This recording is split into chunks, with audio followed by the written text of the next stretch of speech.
So basically, when I took on the challenge of building a viable layout that was for one community, I did some cutting. I took out this middle yard that you're seeing the arrow pointed to. I kept the Milwaukee transfer and I kept the trolley transfer, but I felt that I could use the tracks down by the depot area as a yard and wouldn't need this yard. So I built the layout that, well, another photo of that yard. It's about, we're looking at 8th Street and it goes to First Street. So it's about 7 blocks long. This is kind of a nifty picture. When they put the highway underpass in 58, they basically moved the railroad tracks, built the bridge, and then put the railroad tracks back and then finished digging, which I thought was kind of unique. And this would be a photo when the bridge was completed and there's stuff in the yard. Anyway, this is the first attempt at the layout. And I left out that middle yard and I made it a continuous loop so that you'd run trains around and around. And on the back side, let's see if I can, I don't know if you can see my cursor or not. But there were 3 staging tracks, one for a northbound freight, one for a southbound freight, and one for the local. And the plan was to run the northbound freight in and the southbound freight in and drop cars at the yard, which would be at the bottom of the picture. And the local would come in there and tie up. And then the local switch engines would go to work, take those cars and disperse them around the layout. This is a photo of that. Junior Sample there takes up all the room in the middle of the railroad. And you see only the brakemen or the conductors or switchmen were allowed inside. The engineers and the conductors were kept outside. The conductors are the guys holding the clipboards with the switch lists on that. So I wanted to change this. So I decided that I would take that yard or that section in the middle of the layout and turn that, take it apart, take off the staging, take it off, take it outside, turn it around, bring it inside, and then replace it pointing the other way on the other side of the center backdrop. So this is what we'd end up with. The colored portion was the piece that used to be where the 4 or 5 yard tracks are now. It was taken outside. Bob Gretlett on this group came over, we carried it outside, turned it around, brought it in, and put it back in place. So this was the plan of what I was going to do. This is the beginning of it. I had hosted an op session on Monday night, every 3rd Monday. So this would be the first day of the destruction. I had to take this, do this all and make it ready to run again in 3 weeks. So this started in, about 13 years ago in a month. And you can see I'm starting to take the track up from the staging yard. I haven't really moved a lot of stuff around yet. And then I was going to cut here. And then there you can see we've taken it outside, turned it around, and set it back down again on literally no bench work. So now I have to build some bench work and I'm in the process. You can see here on the left the way it was and on the right the way it is now, or the way it was. Okay, and then here I'm starting to lay out the tracks for the north end of that yard using curved turnouts. I always use cardboard templates and draw things to the correct one-to-one. I can't do anything with pencil and paper and make it look like I've done, make it realize what's going on. Well, I'm up to Wednesday and I had to do some, put in some more outlets to get them out of the way of where that back of that peninsula is going to be. And then this would be the end of the peninsula. And it's going to be a real sharp curve.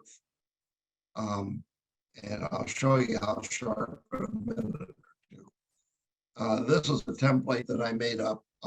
Let me just kind of zip here and, well, wait a minute, I'll just come back. I'm trying to lay out the bench work in this photo to get what I need underneath where the track is going to go. This shows looking down towards that loop at the other end.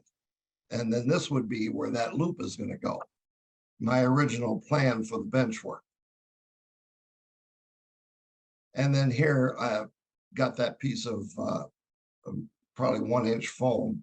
And you can see it's a sharp curve, 18-inch radius.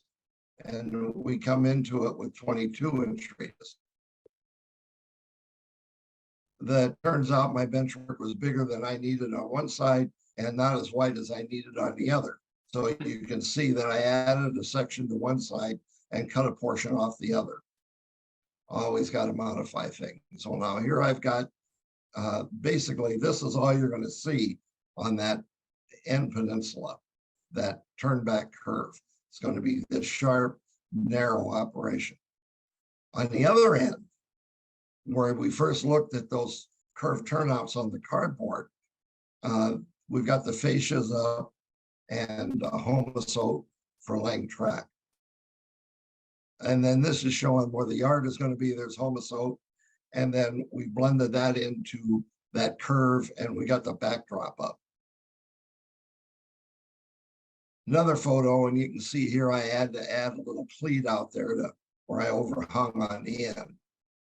I suppose somebody else would have actually measured something before they actually did it, but not so. What's interesting in this picture is on the wall back behind there, there's some cars. And then on the bottom row, there's some reefers and some MSNL RS1s. Well, there's 7 of them on there right now, and they had 9 different basic paint schemes on the 35 locomotives. And right now I'm working on all 9 paint schemes. I have 7 done, and I'm got the last 2 waiting, basically waiting for decals. But I think when I moved in 15, I only had 1 of these engines. I sold the rest. And whenever it was, Dick Berry passed away, most of you probably know, I was able to buy back 2 of the locomotives that I sold to him. So that helped. I plan on having all 9 of these on display at Naperville. But anyway, here you see the backdrop on the other side of the peninsula. And then this shows, it's a little more tidier now. Things are painted, both sides. This is the other side. I never did put doors on this side because this was on the inside. Anybody coming down the stairs and going around the corner into the other room would only see the other side. You wouldn't see this side. But you can see I'm coming along here. And then we take a day off and run up to Scale Model Supply, known as the Dungeon, in St. Paul to buy some microengineering track. Because I had been using Pico Code 75 and it was fine until you put it next to microengineering. And then you see that it's not prototypical at all. It's definitely English track. So anyway, here we go. We've got These are Pico turnouts. I can tell because I've tried to defeat their power routing, and all of these damn wires on here are feeds to the back end of each of the switches. And then I've also did some jump ring underneath them. But you can see the brown ties on the microengineering track. It's code 55 on the two outside tracks and code 70 on the one under the foam. This is the south end of the yard where the loop is, the turn back.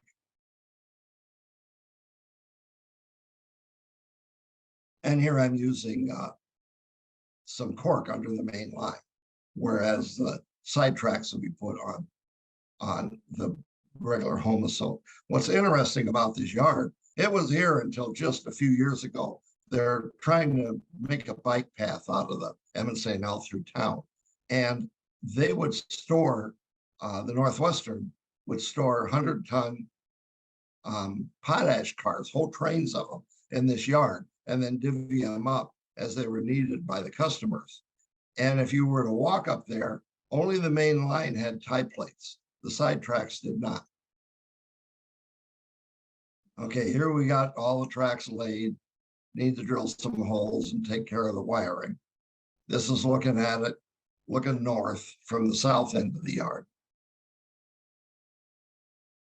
And then this is the track on the curve. Here I've got some, I'm going to super elevate this curve, and I'm going to do it by sliding this 25,000th rod under the outside rail. And one thing that I like to do, instead of just saying, well, I want to make this track 4 feet long, I actually figure out how many car lengths are going to be able to clear and have clearance on those tracks. And there's no point in building something that only holds 2.5 cars. You know, you make it hold 2 or you make it hold 3. And this shows you how many cars each of those yard tracks are capable of holding. It would be the same as if you looked in the timetable. They go by feet, but I can't justify knowing how many feet there are in these things. Well, anyway, here's our sharp curve going to go out to the turn back curve. And at the top, there's a blueprint, or a black print in this case, showing where there were 4 tracks into the GATX RIP facility. And there were also 3 tracks going over to the Milwaukee. And actually there were 4. But the one in the dotted line is not used by the MSNL. That was used by the trolley. So as you can see, if you look at the actual layout, I took the tracks that went properly in an arc that would be the yellow lines and straightened them out. So now it looks like there's four tracks in the RIP area, but those 2 outer tracks are going to be the transfer with the Milwaukee. And then we're back, 3 weeks have run past here in a few minutes, and we've got the railroad staged for operation. Now, what I've done here for staging is I pretended that the 2 through trains have already set out, and that's the cars in the middle yard, the yard on the right. And I've also got cars on the 2 transfers on the left. The 4 cars, 2 side by side, are on the trolley, and the 3 down further down are on the Milwaukee. And let's look at and I think this is covered up, but I think we're getting ahead of me here. This is going back into probably August, a month after the other guy was done. Now I'm actually getting around to putting the scenery on. And I'm hoping these things are automatically coming up. And I hope that they're coming up so that everybody has a chance to see them. I didn't get a chance to explain between each one, but it's pretty self-explanatory. You put down a blob of glue, you sprinkle on the ground foam, or not the ground foam, but the static grass, you vacuum it up, and this is what's left. Okay, now we've we're going to finish the layout with what we looked at last week, the Swift fertilizer plant that was down south of town. This is what was left over from the previous portion of the layout.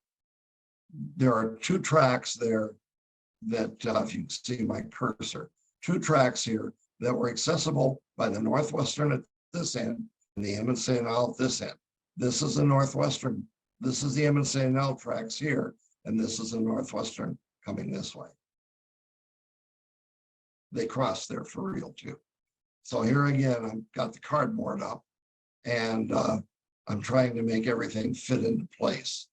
We're going to go around and being as we're going to have to come back to switch this place, we need some headroom. So the stairs are right behind there and you see there's shelves under the stairs. I'm going to put the track, on the headroom track underneath the stairs on that wall. And I've never been much for bench work. This is as good as it needs to get. It's not holding up the world like the real one. It's just holding up a few pounds of wood and scenery.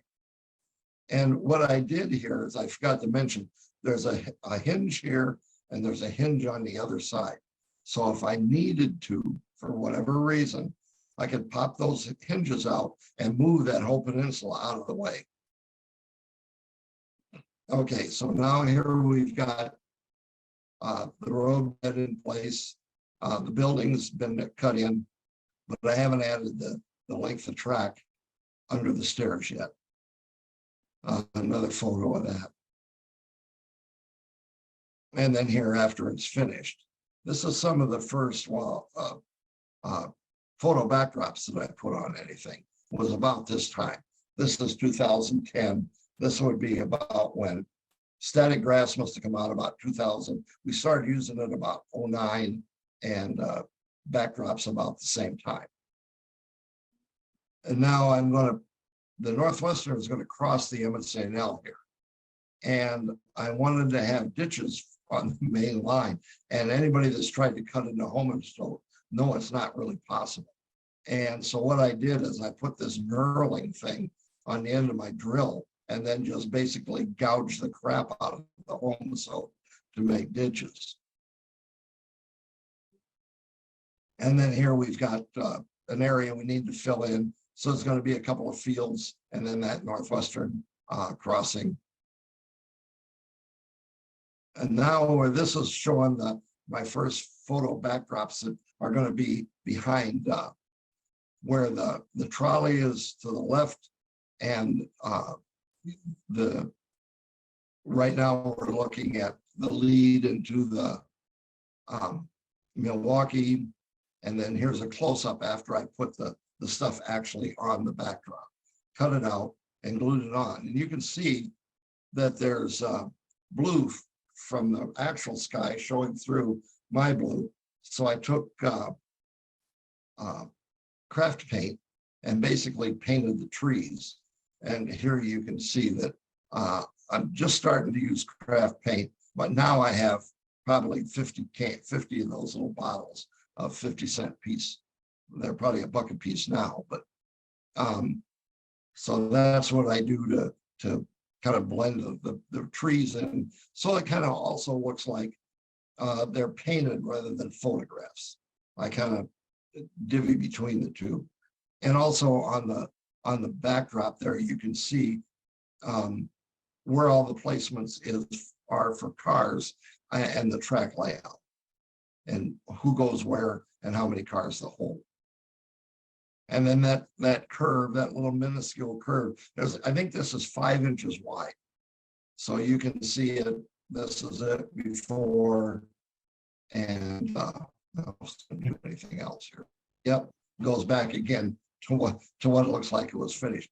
And I've learned a lesson here. I couldn't get the static grass machine close enough to the backdrop for that little bit. So everything here is done with ground foam. So on my current layout, I learned my lesson and I built the railroad separate from the backdrop so I could finish them off before I pushed them up against the backdrop. All right, so now we've got everything coming in together here. We've got some buildings that need to be built. on the new section, which is the top. And I've got the circle area where First Street crosses the railroad. And this is a photo taken in May of 2010. And this is a photo taken in 66. And there isn't a heck of a lot of difference other than the cars and the street signs have changed. And so basically I'm going to use this photograph over again on the model. So here it is. I've done a little bit of work to it to get rid of that blue fire hydrant. And I think I changed the, may have changed the color of the street sign. But other than that, it's pretty much the way it is today. And I think I took the vehicles out of the thing too. But anyway, this road that's here is what we call Tom Johnson Road. Tom was the one that came up with this idea, and I used it, and Jason has used it quite a bit, but it is time consuming and uses a lot of material. Much easier to use the backside of shingles like asphalt shingles like Jason come up with. But anyway, what this is it's some cork laid down and then real fine ballast in glue and water mixture is put on top of that. And then just before it dries, you take a small block of wood and you got to pound on it to make it so it's flat. And it looks good, but it takes a long time. Here's a picture of the road going into the backdrop. You can see the backdrop has not been, the sky has not been cut off, and it hasn't been glued on place yet. And here I'm doing some scenery. This is a diluted glue. I try to make it a little thicker than homogenized milk, the good stuff, not the watered down stuff. And then I'm spreading around my fingers. And in here I put a layer of static grass down, and now I'm putting a second layer on top of it using hairspray, and then putting the extra grass on to give it some different colors and some different heights and places.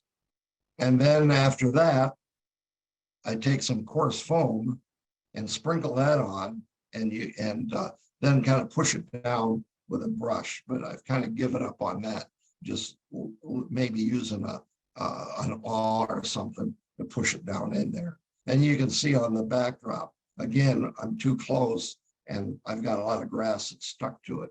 And that'll come off before I'm done. But this is an actual photo of First Street Southeast. And then this is a photo of the model.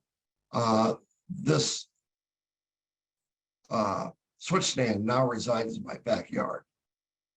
It was either that one or this one, I don't remember which. And they just appeared one day in my driveway when I came home from work. I said, how in the hell am I going to move this thing? But anyway, there's that one again. And then this is the area without a train in it, but you can see the different colors in the grass. There's some wildflowers, basically in town here. They're dandelions, and the white would be the dandelions that are going to seed. And you got the crossbucks or Tichy. And I can't remember who makes those switch stands, but they're accurate, and they come in a little kit. There's 3 pieces to them, but they're not a big deal to make. This is looking at up north toward First Street again. And this area here is going to be the clean out area. They had a clean out area in the track, in the yard, where fresh cars coming in that were going to be used, the carmen would go through and sweep them out, throw out whatever's in there or keep it themselves if they had any value. And you can see there's piles of corn and paper and other trash laying around, which makes the weeds grow. And then we've got the basic scenery completed here on the middle yard. You can see here different colors of grass that were put on here and here and here. So it's not all the same carpet. Now, one thing interesting is, April, I took these photos of this tree line on the Milwaukee line from Mason City up to Austin. The Emmett St. L tracks, the middle yard tracks, are what's in the foreground. And I've used these pictures over and over and over again on I don't know how many feet of backdrop, because you just turn them around, you cut them in half, put them together differently, and it makes a nice backdrop.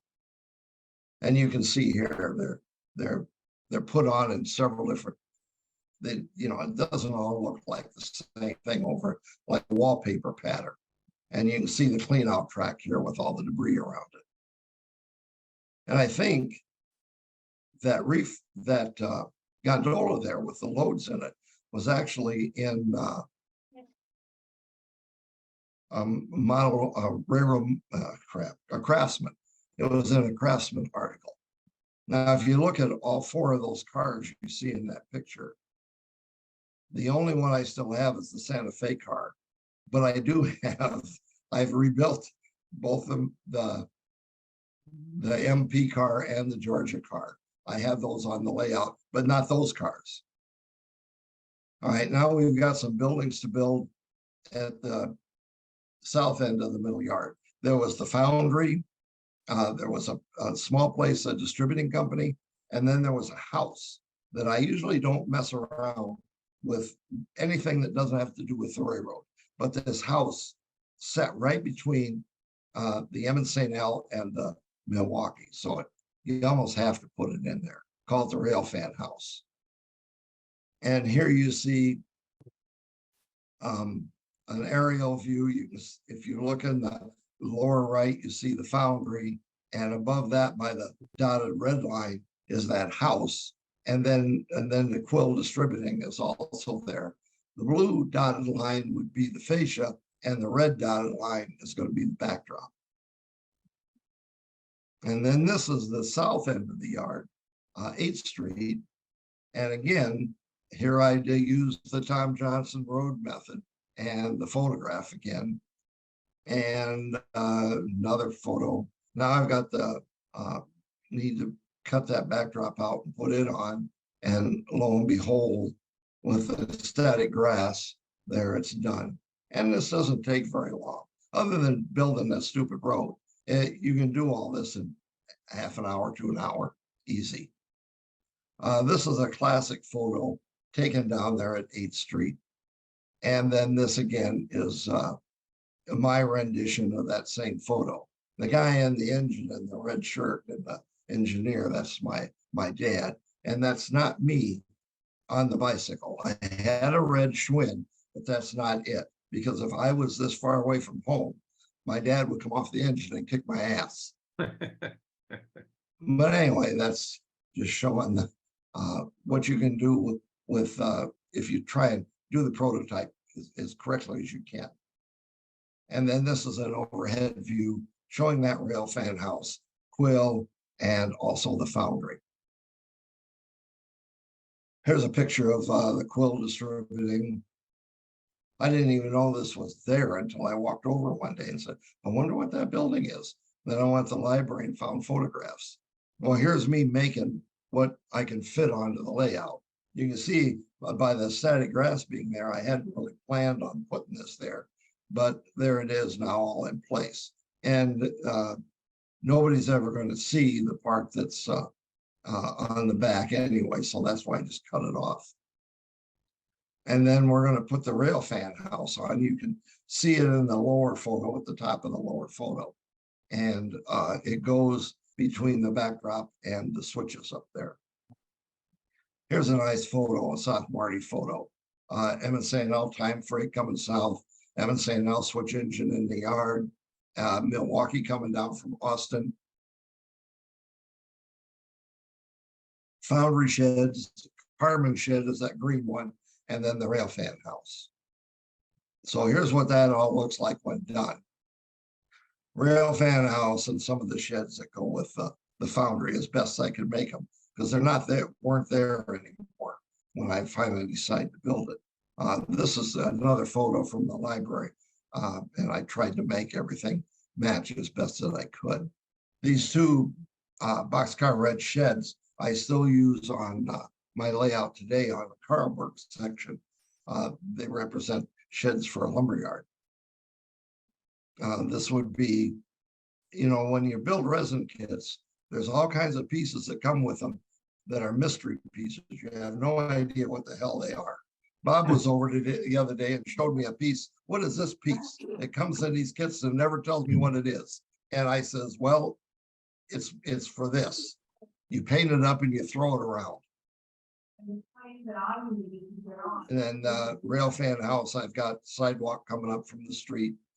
Eventually, I'm gonna put up mailbox out there, which is shows up in this picture, house number on it, and we've got some sheets hanging out in the backyard. Another photo without the sheets, and a photo with the sheets. So what they did at the foundry was they made manhole covers and shivs and gears. Shivs would be pulleys. And so I've got punched out a bunch of brass pieces, kind of painted them up and laid them there as manhole covers. Even put a little dot on them for where the hole where you stick a rod in to lift them out. And then here's a real photo, South Marty photo of the rail fan house, and then my rendition at the bottom. I sold that engine to somebody, and I'm making another one. It's down on the workbench right now. Almost everything's finished. I'm just waiting for decals. It had a really odd emblem on it, which I didn't do on this model, but there's actually a guy making me that special medallion that I'm going to put on this engine when I get it. So now we're looking at Deckers, and we're looking at the cement plants up at the north end of town. You can see my tracks in Deckers. There's an expansion for Deckers too, a whole nother one of these programs where I had to redo this whole thing in 3 weeks' time. You know, we can look at that sometime if there's interest. But otherwise, cement plant yard is at the top, and the Deckers is the lower right. And then here's the depot area, I always called it. And that's where the engine house was, and the depot, a couple of businesses there. And you can see the real one, and then my building of it on the left. And Willow Creek is there too. What was kind of interesting is this was all flat until you got to that creek, and I actually measured it. It's like a 40-foot drop from flat ground down to the water level. And then in the lower right there, the railroad is actually running on a fill till it gets over to that First Street South where the yard is. Then the land flattens out again. And it has to be like a floodplain for this creek back in the day. And the reason the railroad has this offset in it is because of the Winnebago River there that you see making a right turn. And then here, finally, now we've got the yard in place, curved at one end like it's supposed to, and the buildings that the railroad would serve, and that house. And then at the south end, again, we've got at the upper portion, we've got cars on the transfer with Milwaukee. That looks like from the shadows. There's some stuff up at the rip tracks, and then down with the green arrow, you see cars on the transfer for the trolley. And then this is the railroad when finished. You can see that from where Swift is, I put that track that goes back under the stairs, because when you came over there, the engine would be first, and you'd have a car or two behind you, and that way you could run up, go in, get whatever was in there out, and then put what you wanted brought with you back in there, or vice versa. And that's it. End of show. I'm done. And everybody's still here. Everybody's here. Very nice. Thank you, Clark. Okay. Yeah. Clark, I got a question for you. Yeah. The foundry, where did they get their iron from? That I can't tell you. I'm what the heck this is. I can't there. I got rid of it. I got no. In asking a couple of railroaders that were still around when I was researching this, the only thing that it would ever get in by rail is a car of coke now and then. And that was it. Now, whether they got scrap by truck or scrap by, they would have to get metal in somehow. And I'm not sure how they did that. Okay. But what's kind of interesting is in front of the caboose is a beer car, Budweiser car out of St. Louis. That one came up on the Wabash to Albia, Iowa, and then from there up to where you see it now going through Mesa City. I don't know, not in this presentation, but in another one, showing them taking a car from the Milwaukee over to the from the North MSAL over to the Milwaukee, and the Milwaukee taking it down and spotting it at a beer distributor. Not the same car, but it's the same process. It could have been the same car, but it's just photos taken on different days that all can be lined up together. Did they have a carload of pretzels? That's what, yeah, we need one of those. I like chips or peanuts in the shell. We eat those. If it wasn't 8,000 degrees outside before supper, right now we'd be eating supper because we'd have been sitting in the backyard eating shelled peanuts and drinking beer for 2 hours. Nice.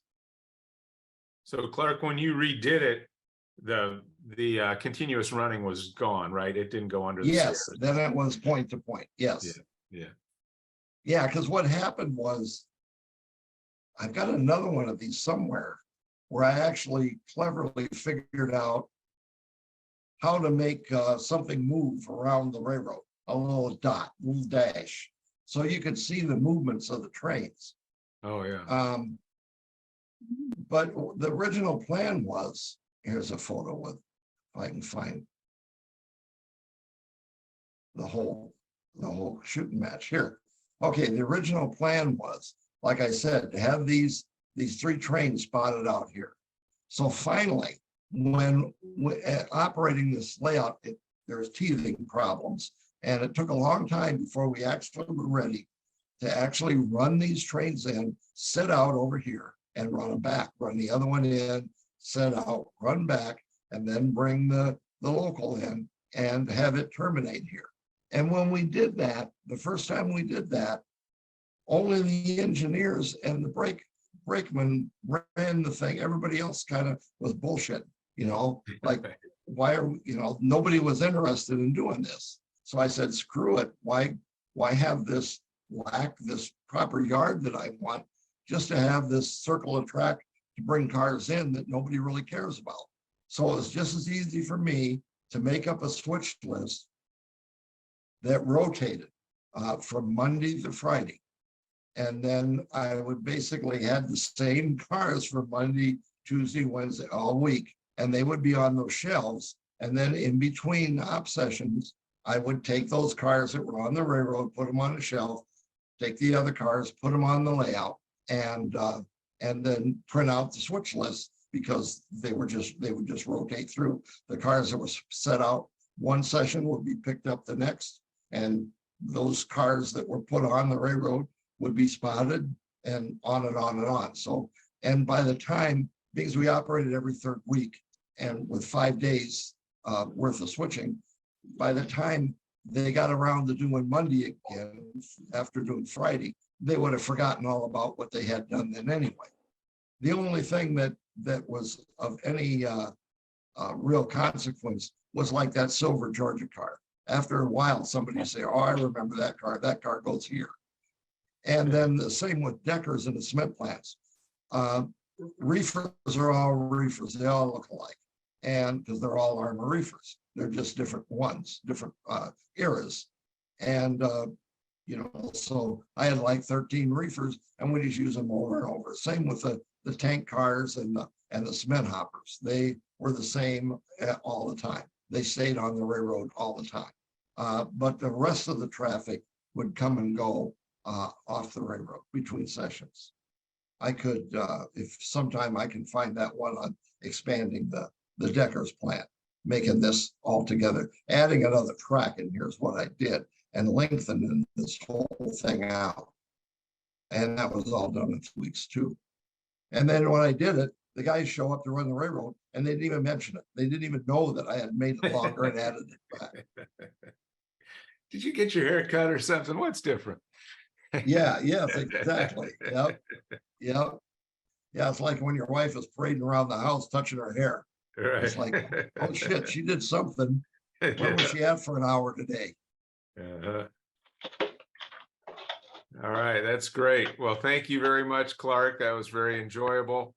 Next week we're off. We will not meet, as I will be with my van buddies camping out in Rensselaer for the cave-in, we call it. But we will then get back together on the 7th, and I need to verify, but I believe we will have, let's see, what's going on here.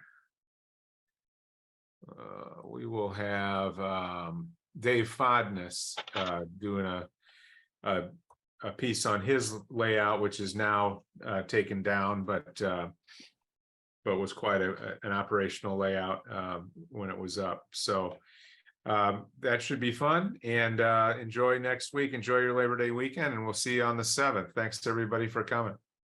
See you guys. Good night. Yep, Have a good one. thanks. Bye-bye. Good night, everybody.